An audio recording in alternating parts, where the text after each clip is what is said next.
आपकी जर्नी में आपने थर्ड अटेम्प्ट दिया और 2 बार आपका प्रीलिम्स नहीं क्रैक हुआ। ये बड़ा टर्निंग पॉइंट है और उसके बाद 2 बार प्रीलिम्स नहीं दिया और थर्ड टाइम आपने सीधे रैंक 1 मारा। मैं इसलिए क्वेश्चन पूछ रहा हूँ कि बहुत से ऐसे स्टूडेंट हैं जो पढ़ाई के दौरान एक अटेम्प्ट में अगर वो नहीं निकला तो वो टूट जाते हैं, उनको लगता है नहीं मेरे लिए कुछ नहीं है, मुझे छोड़ देना चाहिए, बहुत अधिक 2 तक पहुँचे, गिव अप कर देते हैं। क्या मैसेज रहे उनके लिए आप? आई थिंक आप देखिए, अगर एक और अटेम्प्ट के लिए स्टेमिना है, क्योंकि एग्ज़ाम बहुत लंबा है, 1 साल पढ़ना पड़ता है और 1 साल का तो एग्ज़ाम होता है, तो कम से कम 2 साल का स्टेमिना अगर आप में है और अगर आपने अपनी गलतियां आइडेंटिफाई कर ली हैं जिस पे आप काम कर सकते हैं। मुझे ऐसा लगा था कि I can do this, so and I wanted to do it, तो विलिंगनेस थी, एबिलिटी थी, तो फिर रुकने का तो कोई सवाल नहीं था। I worked hard and I went for my third attempt. जब हम आईएएस के लिए सोचते हैं तो सबसे बड़ा एक मोटिवेटिंग फैक्टर होता है कि मुझे आईएएस क्यों बनना है। आपका फैक्टर क्या था? I think I grew up in an air force family, तो वो जो सेंस ऑफ ड्यूटी होती है, एक सेंस ऑफ सर्विस होता है कि I am serving my country, मेरे लिए वही सबसे बड़ी बात थी बचपन से। तो जब मैं कॉर्पोरेट में काम कर रही थी, मैंने सोचा कि जॉब तो ठीक है, पर what is it that I really want to do, तो मुझे लगा पब्लिक सर्विस और सिविल सर्विसेज जैसा प्लेटफॉर्म जो है। आपके अंदर वो फीलिंग थी कि नहीं मुझे कुछ चेंज लेकर आना है या अपनी कंट्री के लिए मुझे कोई ड्यूटी परफॉर्म करनी है? यस, बिल्कुल। वंडरफुल। और आपका जो बैकग्राउंड है ग्रेजुएशन का वो इकोनॉमिक्स है और आपका ऑप्शन PSIR है, तो आपने कैसे मैनेज किया उसको?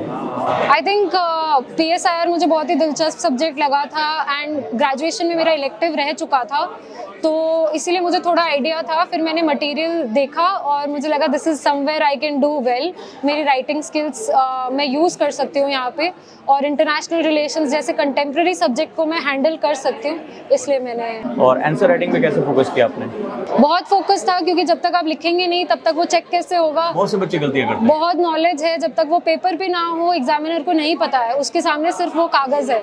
तो लिखने पे मेहनत करिए, बेटर एक्सप्रेस करिए और ज़्यादा से ज़्यादा टॉपिक्स अपने आंसर में कवर करिए। एवरेज कितने घंटे आप पढ़ाई कर लेती थी? 8 घंटे। थकान हो जाती है, बोरियत हो जाती है, उसको कैसे आप मैनेज करते थे? दोस्तों के साथ घूमने चली जाती थी, कभी टीवी देख लेती हूँ मम्मी के साथ, तो स्क्वॉश खेलना भी सीखा है मैंने, तो काफ़ी चीज़ें सीखी हैं। तो और मेरा एक मैसेज आपकी तरफ से जाना चाहिए, वो ये है कि बहुत सी गर्ल्स हैं बहुत जल्दी टूट जाती हैं। आप वर्किंग भी रही हैं, आप इंडिपेंडेंट भी रही हैं और फिर आपने एक बड़ा डिसीजन लिया और आप तैयारी में आ गए। लड़कियों के लिए क्या मैसेज देना, क्योंकि इस बार गर्ल्स ने UPSC में पूरी सारी जगह ले रखी है, तो मैसेज क्या देना चाहिए? खासतौर पे रूरल एरिया में बहुत सी बच्चियां हैं जो खासतौर पे कोविड के बाद उनके पेरेंट्स नहीं रहे, कुछ भी ऐसा रहा, तो उनके लिए क्या मैसेज देना चाहिए वो तैयारी करना चाहती हैं? आई थिंक आपकी चैलेंजेस आपको डिफाइन नहीं करती हैं, कैसे आप उनसे उभरें वो आपको डिफाइन करता है। तो जो भी चैलेंजेस आए, आगे तो बढ़ना, मतलब वही तो है, that is what life is about.